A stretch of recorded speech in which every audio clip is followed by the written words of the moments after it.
Ce sont des images qui ont fait le tour du monde lors des funérailles de Shirin Abu Akleh qui ont eu lieu vendredi matin à Jérusalem. Les Israéliens semblent une fois encore être tombés dans le piège tendu par les Arabes. Les images montrant des policiers frappant à coups de batte des participants à la procession funéraire de la journaliste.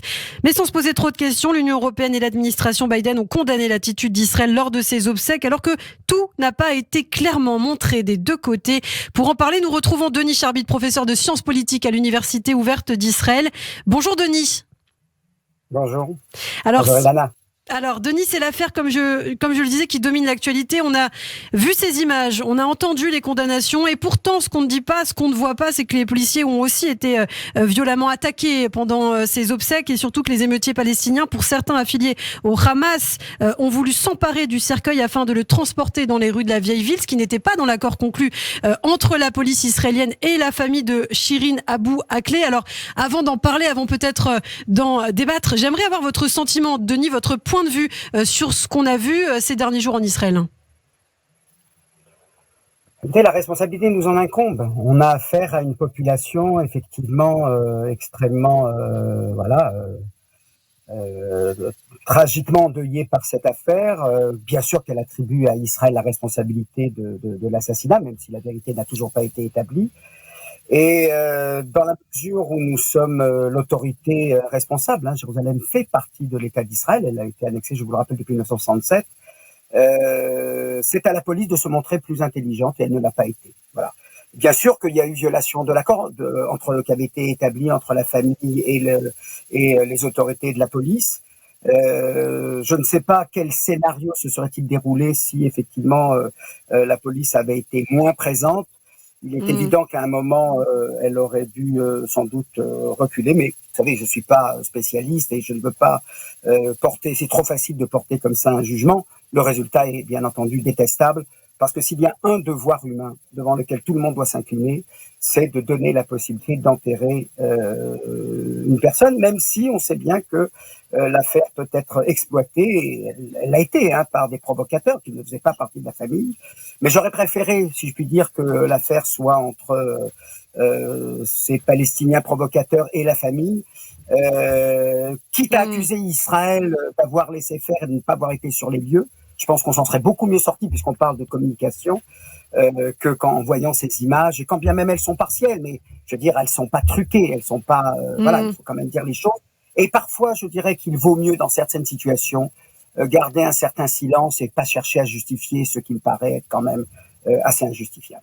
En tout cas, voilà, on ne sait pas si la police se serait laissé faire. Peut-être qu'il y aurait eu des troubles à l'ordre public beaucoup plus graves. Mais effectivement, on n'est pas sur place pour juger. Alors, pour revenir sur cette affaire de la mort de cette journaliste Shirin Abu Akleh qui couvrait un raid de Tsahal à Jénine lors d'une opération antiterroriste, on a par ailleurs vu ce refus de l'autorité palestinienne de coopérer avec Israël sur le déplacement de la balle qui a tué Shirin Abu Akleh, l'autorité palestinienne qui refuse de remettre cette balle. N'est-ce pas aussi un signe peut-être de culpabilité, Denis Charbit ?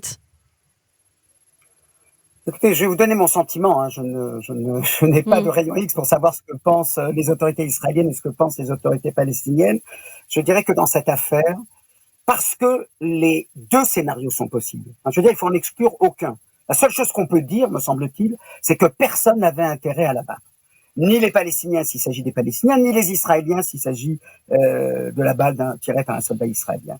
Et je dirais que dans cette affaire, même si il est normal que Israël proteste en disant « Ah, mais donnez-nous le projectile, procédons à une enquête », je pense que de manière sous-jacente, tout le monde a intérêt à laisser les choses comme telles, pour une raison très simple.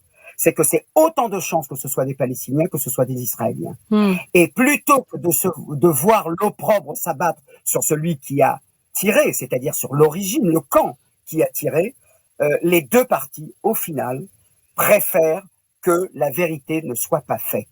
Parce que dans cette circonstance, dans la conjoncture actuelle, finalement, on se perd en conjecture. C'est peut-être les Israéliens, c'est peut-être les Palestiniens.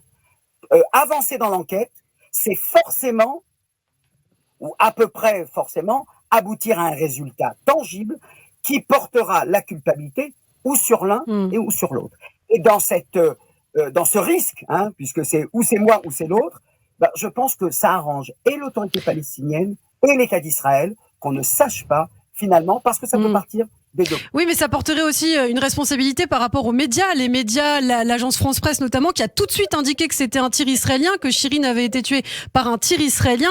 Ça, c'est aussi une forme d'injustice que subit Israël et qu'Israël a envie de rétablir.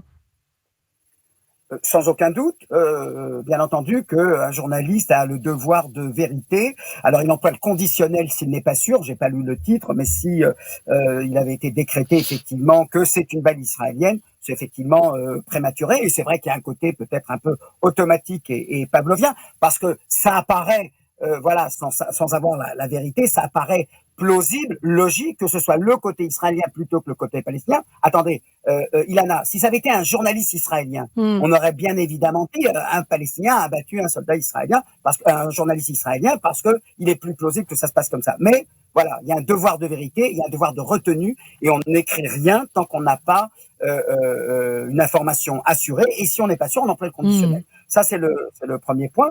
Le deuxième point, je pense, pour revenir à cette affaire, les seuls qui pourraient aller jusqu'au bout, ce sont les Américains, puisque s'il s'agit d'une citoyenne américaine, et pourraient dire, écoutez, ce sera nous qui allons nous en occuper, on va envoyer la CIA, le FBI, que sais-je encore, nos enquêteurs, et là, à ce moment-là, ni les Israéliens, ni les Palestiniens ne pourront refuser cette exigence si elle est présentée par les Américains. Je ne vois pas qu'ils le font. Et encore une fois, je pense qu'ils le font parce que, d'une certaine manière, ça arrange, encore une fois, me semble-t-il, tout le monde, que la vérité ne soit pas faite pour la famille, à savoir d'où vient le tir. Vous savez, de toute façon, qu'on le sache ou qu'on l'ignore, ça ne redonnera pas la vie à Shirin Abu Akleh. Mais je pense que il faut bien comprendre que c'est pas le Hamas, c'est l'autorité palestinienne qui a pris en charge l'événement. On peut dire d'ailleurs, de ce point de vue-là, que Mahmoud Abbas s'est fait une sorte de popularité par rapport, je dirais, à sa situation par rapport au Hamas en général. C'est pour ça que je pense que dans ce contexte-là, personne n'a véritablement intérêt en haut lieu à avoir la vérité sur l'origine de l'assassinat de cette journaliste. Vous parlez de Mahmoud Abbas, justement, on a aussi entendu le chef de la diplomatie israélienne, Yair Lapid, proposer à l'autorité palestinienne d'ouvrir une enquête commune, ce qu'a refusé donc Mahmoud Abbas. De l'avis des experts, si la balle retirée de la tête de la victime était israélienne, elle portait une numérotation, contrairement aux balles tirées par les Palestiniens. Donc il serait facile de résoudre cette macabre énigme, mais comme vous dites, personne peut-être n'a intérêt à le faire. Alors en tout cas, après l'annonce de la mort de cette journaliste, tout le monde a fait la comparaison avec l'affaire Al-Doura. Il y a 20 ans, l'affaire Mohamed Al-Doura, du nom de cet enfant qui aurait été tué, selon France 2, selon les médias de l'époque, par Tzahal, par l'armée israélienne. Mais cette fois, contrairement à l'affaire Al-Doura, Israël n'a pas endossé la responsabilité de la mort de cette journaliste. On peut dire aussi, Israël a appris de ses erreurs en matière de communication. C'est intéressant aussi de voir comment Israël a peut-être changé de cap sur la manière de communiquer. Alors, je dirais ceci, vous parliez de guerre de communication, vous demandiez en ouverture, est-ce que Israël l'a gagné ou l'a perdu? De manière générale, elle la perd, cette guerre. Parce que c'est elle qui détient, comment dirais-je, la force, et que, je dirais, on est tous, pour ainsi dire, juifs, israéliens, non-juifs, européens, américains, on a tous notre idée sur le conflit.